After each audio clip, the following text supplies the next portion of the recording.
Hujung Februari lalu, Oppo kembali membawakan jenis peranti boleh pakai iaitu Oppo Watch X, di mana peranti ini menggunakan sistem operasi Wear OS dengan ketahanan bateri yang sangat baik. Dan saya telah pun menggunakan peranti ini sekitar 2 minggu lebih, dan dalam video ini saya akan kongsikan kepada anda pengalaman penggunaannya. Pertama, saya akan mulakan ulasan ini dengan bercakap tentang rekaan dan juga skrinnya. Saya boleh katakan rekaan peranti ini adalah sangat cantik, anggun, bergaya dan juga penerapan elemen klasik. Kenapa saya katakan klasik? Kerana skrinnya hadir dengan skrin AMOLED berbentuk bulat seperti ini dengan saiz 1.43 inci, berat 49 gram yang tidak terlalu ringan tetapi tidak pula terlalu berat. Pada bahagian belakang jam tangan ini terdapatnya sensor binaan plastik yang selesa dipakai apabila bersentuh dengan kulit. Jam tangan ini juga hadir dengan binaan tali jam silikon dengan penawaran dua jenis warna, iaitu warna musk brown dan juga warna platinum black yang tahan lasak dan juga tidak gatal. Bahkan ketika saya memakai peranti ini pada waktu tidur sekalipun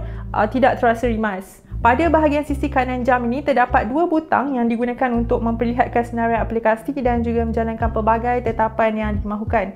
Tapi walaupun terdapat satu butang dengan tombol pada bahagian atas ini, tombol berkenaan tidak dapat menggerakkan paparan apabila diputar, sebaliknya hanya akan berfungsi apabila ditekan. Ada juga dua butang kecil pada bahagian belakang tali jam ini yang berfungsi dengan baik serta dapat memudahkan proses pemasangan semula ataupun menukar tali jam jika saya mahu. Dan yang paling saya suka adalah terdapat pelbagai jenis latar belakang yang tersedia dan boleh saja diubah mengikut citarasa si pemakai. Bukan tu je, malah warna temanya juga boleh dipilih mengikut warna yang saya mahukan.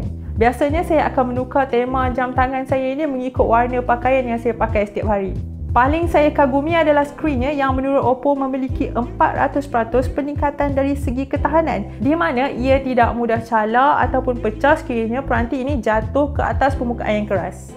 Tahap kecerahan puncaknya pula boleh mencapai sehingga 1000 nits yang menjadikan paparan jam tangan ini masih saja terlihat jelas meskipun di bawah cahaya matahari terik. Cumanya kekurangan jam tangan ini ialah ia memiliki bezel yang sangat tebal. Bezel yang tebal ini tidak terlalu kelihatan dengan penggunaan latar belakang skrin yang gelap, tetapi terlihat sangat ketara apabila saya menggunakan latar belakang yang cerah. Baiklah, bercakap pula berkenaan dengan pengalaman penggunaan, saya telah pun menggunakan peranti ini dalam sekitar 2 minggu lebih, dan apa yang boleh saya katakan adalah Oppo Watch X ini merupakan sebuah jam tangan yang bermanfaat dan juga berguna. Paling penting sekali adalah aplikasi O-Health yang perlu dimuat turun daripada Google Play Store untuk memanfaatkan semua fungsi dan ciri yang tersedia. Jam tangan ini saya uji dengan menghubungkannya bersama peranti pintar dengan proses sambungan Bluetooth yang mudah tanpa perlu mengimbas sebarang kod QR. Sistem operasi Wear OS yang digunakan pada jam tangan ini juga dilihat baik tanpa masalah perisian yang mengecewakan. Tetapi apa yang saya sedari sepanjang tempoh saya memakai jam tangan ini adalah notifikasi yang muncul pada jam tangan ini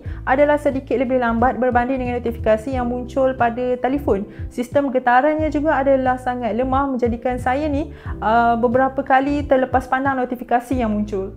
Walau bagaimanapun, fungsi lain seperti pelbagai aplikasi kecerdasan yang tersedia dapat digunakan dengan mudah menerusi sensor yang terbina padanya. Antaranya ialah teknologi pemantauan waktu tidur yang menunjukkan rekod peringkat waktu tidur yang berbeza. Selain itu, pemantauan tahap tekanan, penjejakan ratusan jenis senaman dan juga pelbagai lagi ciri lain. Lebih memudahkan serta bertepatan dengan namanya sebagai jam tangan pintar. Dengan Oppo Watch X ini, fungsi pembayaran menggunakan Google Wallet dan ciri Google Assistant juga boleh digunakan. Walau bagaimanapun, saya dapati jam tangan ini tidak dapat disambungkan dengan iPhone, bahkan dia punya aplikasi sokongan juga tidak terbina di App Store. Tetapi untuk menyambungkan jam tangan ini dengan peranti Android yang lain, tak ada sebarang masalah. Beralih pula kepada bahagian bateri, Oppo Watch X ini memiliki kapasiti sebesar 500 mAh yang saya rasakan saiz kapasiti baterinya sudah amat memadai. Ini kerana baterinya mampu bertahan selama 4 hari dalam satu kali pengecasan penuh. Jadi masa yang diambil untuk pengecasan penuh juga hanyalah sekitar 1 jam menggunakan pengecas magnetik yang didatangkan bersama dalam pembelian. Selama 2 minggu saya menggunakan peranti ini, saya baru mengecasnya sebanyak 2 kali dan sampai ke hari ini pun baterinya masih lagi boleh bertahan. Ini adalah bantuan daripada teknologi DUI sistem operasi yang terbina padanya, di mana secara teknikalnya kedua-dua sistem operasi ini dapat menyeimbangkan bateri dan dapat menjaga jangka hayat bateri ini supaya dapat bertahan dengan lebih lama. Di mana chip Snapdragon W5 Gen 1 ini akan menggerakkan Wear OS, manakala pemproses BES 2700 BPMCU pula akan menggerakkan RTOS menjadikan jangka hayat bateri ini dapat bertahan dengan lebih lama. Secara keseluruhannya, Oppo Watch X pada hemat saya adalah sebuah jam tangan yang berguna dengan ketahanan bateri yang sangat baik, rekaannya cantik, selesa dipakai, ciri dan fungsi yang terbina juga sangat bermanfaat. Jadi bagi anda yang merasakan jam tangan ini sesuai dengan cita rasa dan juga kemampuan anda, Oppo Watch X kini boleh didapati di pasaran dengan harga RM1,399. Jadi itu sahaja daripada saya Ash berkenaan dengan ulasan Oppo Watch X dalam video kali ini. Jumpa saya lagi dalam video Amas yang akan datang. Bye!